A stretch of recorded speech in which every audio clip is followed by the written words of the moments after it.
Good morning, students. I am Ananta Datta from Bharati College of Engineering and Technology, Durg. Today we will study about the subject cryptography and network security of B 7th Sem Computer Science branch. Last class में हम लोगों ने discuss किया था Chinese remainder theorem के बारे में। आज हम डिस्कस करेंगे सिक्योरिटी एंड क्रिप्टोग्राफी में सिक्योरिटी और ऑथेंटिकेशन क्या होता है, हम उसमें कैसे वर्क करते हैं, ये चीजों के बारे में हम आज डिस्कस करेंगे। ठीक है, तो सिक्योरिटी की बात क्या होती है? सिक्योरिटी या सीक्रेट का मीनिंग क्या होता है? जो कि एक सीक्रेट चीज रहती है जो कि सिर्फ सेंडर और रिसीवर मीन्स जो एक पर्टिकुलर पर्सन के पास रहती है उसे हम सीक्रेट बोलते हैं। ठीक है, कोई एक एसेंशियल या कुछ एक पब्लिक की एनक्रिप्शन का स्कीम जो कि सिर्फ और सिर्फ एक सीक्रेट रहे, माने कि इतना सीक्रेट रहे कि हम उसे जिसे पास करना चाह रहे हैं वो उसी के पास जाए, किसी भी थर्ड पर्सन के पास वो चीजें ना जाए। ठीक है, जैसे कि मैसेज सोर्स हो गया या एनक्रिप्शन एल्गोरिदम हो गया, डिक्रिप्शन एल्गोरिदम हो गया। जैसे कि आप फिगर देखिए यहाँ पे, ये आपका एक फिगर है। ठीक है, ये सिक्योरिटी का आपका फिगर है। इसमें आप देखिए खुद से कि यहाँ पे आपके पास क्या हो रहा है। एक आपके पास एक्स है, ठीक है, और एक आपके पास प्राइवेट मैसेज है। सोर्स है, सोर्स से डेस्टिनेशन तक के मैसेज जा रहा है। ठीक है, सोर्स से जब डेस्टिनेशन तक मैसेज जा रहा है तो मैसेज के साथ एक की या एक समथिंग लाइक चीज हमारी ट्रांसफर हो रही है। ठीक है, जिसे कि हम क्या बोल सकते हैं, प्राइवेट की को मैच करने के लिए हम उसे ट्रांसफर करते हैं। ठीक है, और ये हमारा ट्रांसफर होता है और हमारा जो की सोर्स है, की सोर्स जो है पब्लिक और प्राइवेट, ये चीज हमारा सोर्स से डेस्टिनेशन तक के ट्रांसफर होता है, तो इसे हम बोलते हैं यहाँ पे सिक्रेसी। ठीक है, मीन्स जो हमारे पास मैसेज है, हम मैसेज को कैसे फॉरवर्ड करें जिससे कि हमारा जो मैसेज है वो हमारा जो मैसेज है वो सेंडर से रिसीवर तक ही पहुंचे और थर्ड पार्टी उसमें कोई भी छेड़छाड़ ना करे। ठीक है, तो इसलिए हम यहाँ पे सिक्रेसी यूज करते हैं। और ऑथेंटिकेशन की बात होती है तो ऑथेंटिकेशन बोलने का मतलब कि हमने जिसे मैसेज भेजा वो ही वही उसी के पास मैसेज पहुंचा या नहीं, माने कि जो रिसीवर है उस रिसीवर के पास मैसेज गया या नहीं गया, इस चीज के लिए हम यूज करते हैं ऑथेंटिकेशन का मत ऑथेंटिकेशन यूज करते हैं। ठीक है, अब यदि हम दोनों को जोड़ दे, सिक्रेसी एंड ऑथेंटिकेशन, यदि हमें दोनों मिले, ठीक है, it does not provide confidentiality. Confidentiality नहीं मिलेगी आपको, यहाँ पे क्या मिलेगी?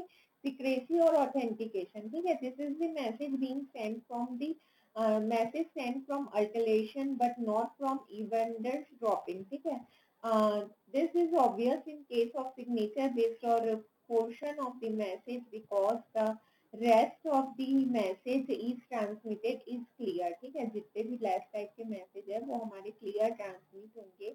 जो हमारे कंप्लीट एनक्रिप्शन है जो कि फिगर में शोन होते हैं वो कोई भी कॉन्फिडेंशियलिटी नहीं प्रोवाइड करते, वो सिर्फ हमको सिक्रेसी और ऑथेंटिकेशन प्रोवाइड करते हैं। जैसे कि आप यहाँ पे देखिए कि मैसेज है, सोर्स से डेस्टिनेशन तक जा रहा है, तो मैसेज पहले एनक्रिप्शन होता है देन डिक्रिप्शन होता है। यदि हम दोनों को जोड़ दे तो 2 बार चीजें एनक्रिप्ट होगी और 2 बार चीजें डिक्रिप्ट होगी और 2 बार जो है हमारा की पेयर सोर्स जो है एक्सचेंज होगा, तो इससे जो मैसेज है वो आपका बहुत ज्यादा सिक्योर हो जाएगा। ठीक है, तो ये था आपका। इसके बाद हम देखते हैं, यह था आपका सिक्रेसी एंड ऑथेंटिकेशन। इसके बाद हमारे पास यहाँ पे दिया हुआ एनक्रिप्शन, डिक्रिप्शन, डिजिटल सिग्नेचर और की एक्सचेंज। ये चीजों के बारे में आपको पता है कि ये चीजें क्या होती है। ठीक है ना, एनक्रिप्शन मीन्स जब हम मैसेज को किसी अलग फॉर्म में, किसी दूसरे फॉर्मेट में, normal then human readable form हम उसे चेंज करते हैं जिससे कि वो एक अनअंडरस्टैंडेबल फॉर्म में बन जाए, उसे हम एनक्रिप्शन बोलते हैं। और डिस्क्रिप्शन क्या होता है? जब उस मैसेज को हम डिक्रिप्ट कर लेते हैं की का यूज करके। डिजिटल सिग्नेचर का मतलब एक सिग्नेचर ही होता है, हम जैसे पेपर में सिग्नेचर करते हैं वैसे ही डिजिटल सिग्नेचर बोलने का मतलब आपका एक पर्टिकुलर कोई सिग्नेचर रहेगा जिससे कि आप उसमें कुछ एक ऑथेंटिकेशन या एक सिग्नेचर रहेगा जिससे कि आप रिसीवर को पता चल जाएगा कि ये मैसेज जो है इसी सेंडर ने सेंड किया है।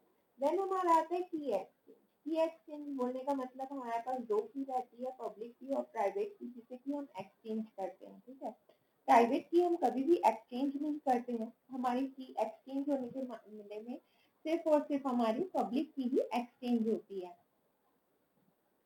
वन वे फंक्शन बोलने का मतलब क्या होता है? वन वे फंक्शन में बोलने का मतलब ये होता है कि एक ही वे से यदि फंक्शन हो रहा हो तो उसे हम वन वे फंक्शन बोलते हैं। एक यूनिक इन्वर्स में हमारे फंक्शन होंगे और फंक्शन जो है वो इजी रहेंगे और जो कैलकुलेशन है वो इन्वर्स या इनफिजिबल रहेगा।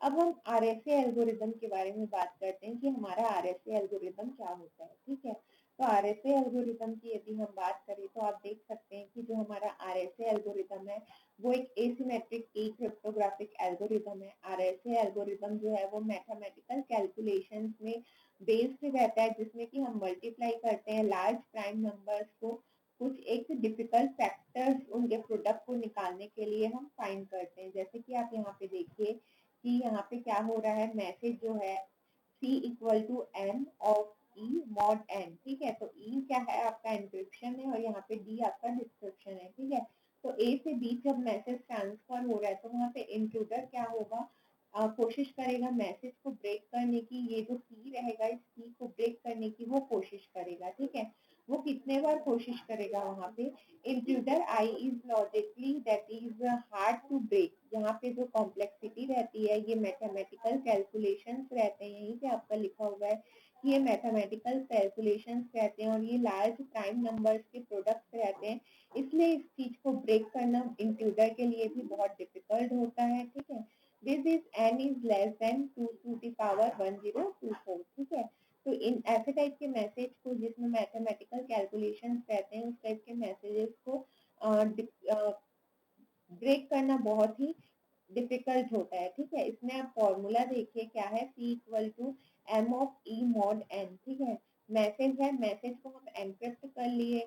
ठीक है, आपके पास क्या है, साइफर टेक्स्ट है, आपके पास एक मैसेज है, आपने मैसेज को चेंज कर दिया। ये जो आपके पास मैसेज है, आपने मैसेज में एनक्रिप्शन परफॉर्म किया, तो जब डिलीवर होगा मैसेज रिसीवर के पास तो मैसेज में क्या प्रोवाइड होगा, डिस्क्रिप्शन लगेगा और फिर वो मैसेज उसे मिल जाएगा। ठीक है, तो ये आपका यहाँ पे कैलकुलेशन है जिसके थ्रू क्या होता है कि हम क्या करते हैं, मैसेज को आरएसए एल्गोरिदम के थ्रू एक जगह से दूसरे जगह सेंड करते हैं। ठीक है, आरएसए एल्गोरिदम में हम जो की जनरेट करते हैं, आप यहाँ पे देखिए सिलेक्ट पी क्यू हमने सिलेक्ट किया है। पी और क्यू हम ऐसे सिलेक्ट करते हैं कि बोथ जो हो वो प्राइम हो। देन हम कैलकुलेट करते हैं एन की वैल्यू को, जो कि हमने पी इंटू क्यू करके करते हैं। देन हम कैलकुलेट करते हैं फाई ऑफ एन, जिसे कि हम p माइनस वन और q माइनस वन करते हैं। देन हम एक इंटीजर सिलेक्ट करते हैं जीसीडी फाई ऑफ एन और e इक्वल टू वन। ठीक है, देन हम d कैलकुलेट करते हैं, देन हम पब्लिक की कैलकुलेट करते हैं, देन हम प्राइवेट की कैलकुलेट करते हैं आरएसए एल्गोरिदम में। देन हम एनक्रिप्शन और डिस्क्रिप्शन को हम परफॉर्म करते हैं। एन्क्रिप्शन के लिए हम मैसेज रहता है, मैसेज को हम साइफर टेक्स्ट में कन्वर्ट करते हैं और डिस्क्रिप्शन के लिए हम साइफर टेक्स्ट को प्लेन टेक्स्ट में कन्वर्ट करते हैं। जैसे कि यहाँ पे आप देखिए कि पी और क्यू आपको दिया हुआ है 17 और 11, दोनों ही क्या है, हमारे प्राइम नंबर्स है। अब हमने इसे इंटू किया तो हमारा आया 187। देन हमने निकाला पाई ऑफ एन, वो हमारा आया 160। देन हम क्या करेंगे यहाँ पे कि हम जो है पी ऑफ यू की, पी यू माने पब्लिक की और प्राइवेट की वैल्यूज फाइंड आउट करेंगे। देन हम इसमें ऑपरेशन परफॉर्म करेंगे। ठीक है, यहाँ पे आप देखिए एक और आपका एग्जांपल है जिससे कि हम क्या कर सकते हैं, वैल्यूज सॉल्व कर सकते हैं। ठीक है, इसके एडवांटेजेस क्या है कि आपको ऑथेंटिकेशन प्रोवाइड करता है, इंटीग्रिटी प्रोवाइड करता है, नॉन रेपुटेशन प्रोवाइड करता है एंड सिक्योरिटी एंड प्राइवेसी भी आपको प्रोवाइड करता है। ठीक है, इसके बाद आते हैं कि यहाँ पे आरएसए एल्गोरिदम को अटैक करें तो कौन कौन से हमारे पास यहाँ पे है वेज पॉसिबल है जिससे कि हम आरएसए एल्गोरिदम को अटैक करें। तो इसमें हमारा है ब्रूट फोर्स, ठीक है, mathematical attack, timing attack and chosen cyber text attack. ठीक है, यहाँ पे हम ब्रूट फोर्स यूज कर सकते हैं। ठीक है, जिससे कि हम जितने भी प्राइवेट कीज है उसे हम इन्वॉल्व करें, देन हम यदि हमारे जो कैलकुलेशंस है हम उसमें अटैक करके फाइंड कर सकते हैं कीज को। देन हम टाइमिंग अटैक कर सकते हैं, मीन्स जब डिक्रिप्शन हो रहा होगा उस प्रोसेस में यदि हम अटैक करें तो हमें क्या होगा, डेटा मिल जाएगा, और हमारा होता है साइफर टेक्स्ट को अटैक करना। ठीक है। देन इसके बाद यहाँ पे आपके पास एक एग्जाम्पल दिया हुआ है। ठीक है, एक एग्जाम्पल दिया हुआ है जिसमें कि हमने साइफर टेक्स्ट 10 दिया है और पब्लिक की हमने ली हुई है, पब्लिक की ली हुई है हमने 5 e equal to 5 and n equal to आपकी 35 है। अब यहाँ पे आप देखिए कि आपका p 7 और q 5 है। ठीक है, 7 और 5 दोनों आपके प्राइम नंबर है, तो फिर हम आगे कैलकुलेशन करेंगे, फाई ऑफ n निकालेंगे, पब्लिक की निकालेंगे, प्राइवेट की निकालेंगे, और हमें यहाँ पे m कैलकुलेट करना है, value of plain text m, तो हम यहाँ से m कैलकुलेट कर लेंगे। ठीक है, तो हमारी m की वैल्यू आ जाएगी 5, जो कि हमारी करेक्ट वैल्यू है। तो ये हमारा हो गया। और आपके पास एक आध यहाँ पे एग्जाम्पल्स है, आप उसे सॉल्व करके देख सकते हैं कि हम कैसे एग्जाम्पल्स को सॉल्व करते हैं। ठीक है, हम एग्जाम्पल्स यहाँ पे आप और सॉल्व करके देख सकते हैं। उसके बाद फिर हम नेक्स्ट टॉपिक में जाते हैं, जो कि हमारा है की मैनेजमेंट एंड अदर पब्लिक की। ठीक है, की मैनेजमेंट एंड अदर पब्लिक की के बारे में हम डिस्कस करते हैं। यहाँ पे क्या है आपका की मैनेजमेंट, क्या है आपका की मैनेजमेंट। बोलने का मतलब क्या होता है कि जो आपके पास कीज रहती है हम उसे किस तरीके से मैनेज करते हैं, कैसे हम कीज को मैनेज करें, वो चीजें हम यहाँ पे आपको key management is the management of cryptographic keys in a crypto system. This includes dealing with the generation, exchange, storage and replacement of key. ये किस किस चीज से डील करता है, की एक्सचेंज, स्टोरेज और जो रिप्लेसमेंट रहती है की, उनसे ये मैनेज करता है। ठीक है, two different uses of public की।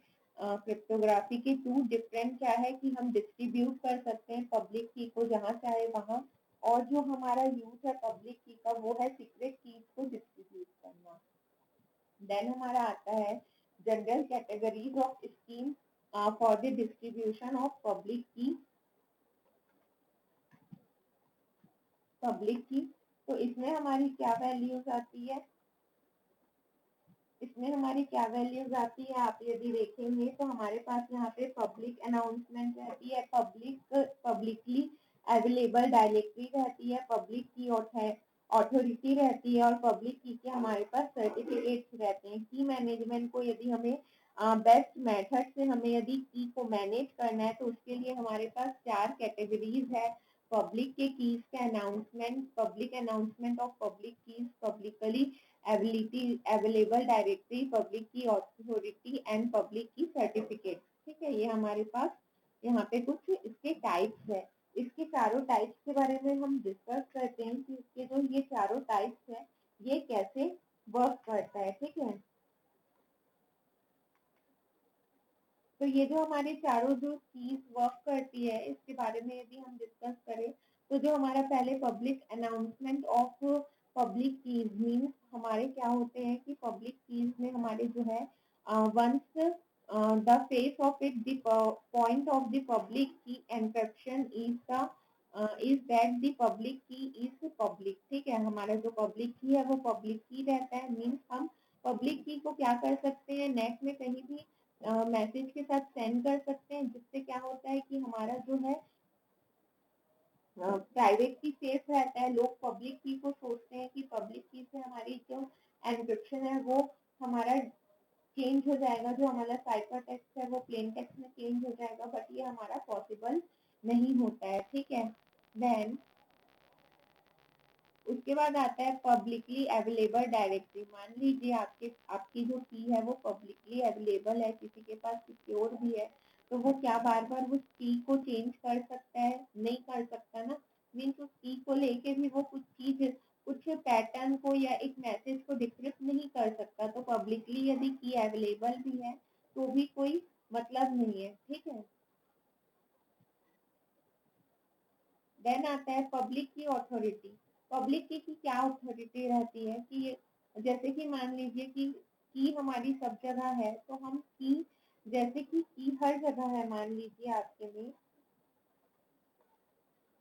stronger security for public key distribution can be achieved by providing tighter control on the distribution of public key from directory। जैसे डायरेक्टरी में क्या होती है कि सारों की कीज रहती है, ठीक है। जैसे कि मान लीजिए फोन डायरेक्टरी है तो उसमें सारे का फोन नंबर रहता है, बट हम उस फोन नंबर को ऐसे ही कहीं तो नहीं बांट सकते ना, हमें उसके ऊपर एक टाइटर कंट्रोल रखना पड़ेगा कि हमारे पास जो पार्टिसिपेंट है, जिन्हें चाहिए, जिन्हें अथॉरिटी चाहिए, हम उसे ही क्या करें, चीजें ट्रांसफर करें। वैसे ही जो अथॉरिटी रहेगी हम उसे ही क्या करेंगे कि ट्रांसफर करेंगे, ठीक है।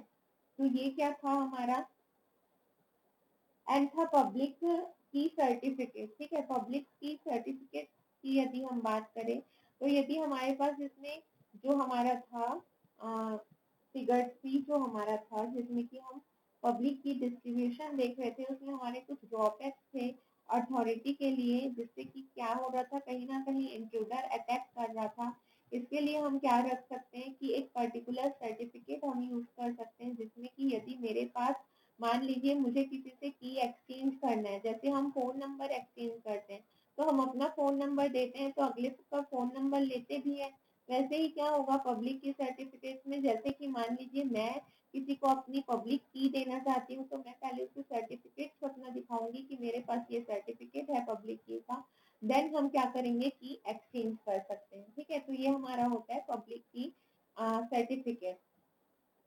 इसके बाद हमारी एक दो टॉपिक्स बची है, डेफी हेलमेंट्स की एक्सचेंज, जिसमें कि हम कैसे की एक्सचेंज करके वर्क करते हैं, ये हम देखते हैं कि हम डेफी हेलमेंट्स को हम कैसे वर्क करते हैं। डेफी हेलमेंट्स की एक्सचेंज में क्या होता है यदि हम बात करें तो ये एक मैथमेटिकल प्रिंसिपल्स में बेस है, ठीक है। इसमें जो भी की रहती है वो सिर्फ और सिर्फ की एग्रीमेंट के लिए ही एक्सचेंज होती है, एंक्रिप्शन और डिक्रिप्शन के लिए की एक्सचेंज नहीं होती है। सिर्फ और सिर्फ एक की एग्रीमेंट के लिए ही की यहाँ पे एक्सचेंज होती है। ये 1976 में Whitefield, DeFi and Martin Hellman के द्वारा बनाया गया था, ठीक है। जिसमें दो पर्सन जो है कम्युनिकेट करना चाह रहे थे इस टेक्निक को यूज करके, ठीक है। जिसमें कि क्या हो रहा था, एक पर्सन दूसरे पर्सन से कम्युनिकेट करने की कोशिश कर रहा था, ठीक है। तो यहाँ पे हम दो नंबर सिलेक्ट करते हैं, ठीक है। एक प्राइम नंबर रहता है और दूसरा प्रिमिटिव रूट का इंटीजर रहता है, ठीक है।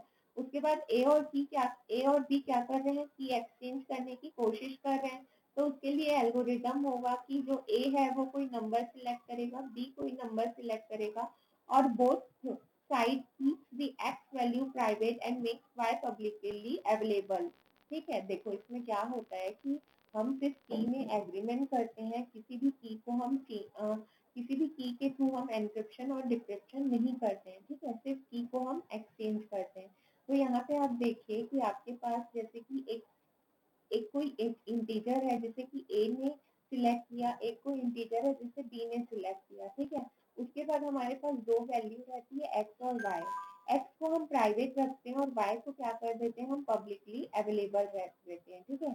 फिर ए जो कंप्यूट करता है सी को और बी भी कंप्यूट करता है सी को, ठीक है। तो ए और बी जो है वो की को कैलकुलेट कर लेंगे। अब यहाँ पे आप देखिए कि एक प्राइम नंबर है यहाँ पे क्यू 353 और उसका प्रिमिटिव रूट है 3। ए और बी की जो सीक्रेट की है वो 97 और 233 है। अब ए और बी जो है अपना वो जो बाकी जो कीज है, जो पब्लिक की है उसे वो कैलकुलेट कर लेंगे, ठीक है। तो ये है। उसके बाद इसका एक एग्जाम्पल है, आप एग्जाम्पल सॉल्व कर लेंगे कि कैसे ये वर्क करता है। देन ये यूनिट आपका एंड है। अब नेक्स्ट क्लास में हम न्यू यूनिट के बारे में डिस्कस करेंगे, यूनिट 4, जिसे कि हम एसिमेट्रिक साइफर्स के नाम से है। इसमें हम मैसेज को ऑथेंटिकेशन और हैश फंक्शंस का यूज करेंगे और डिजिटल सिग्नेचर्स के बारे में भी हम डिस्कस करेंगे। Thank you.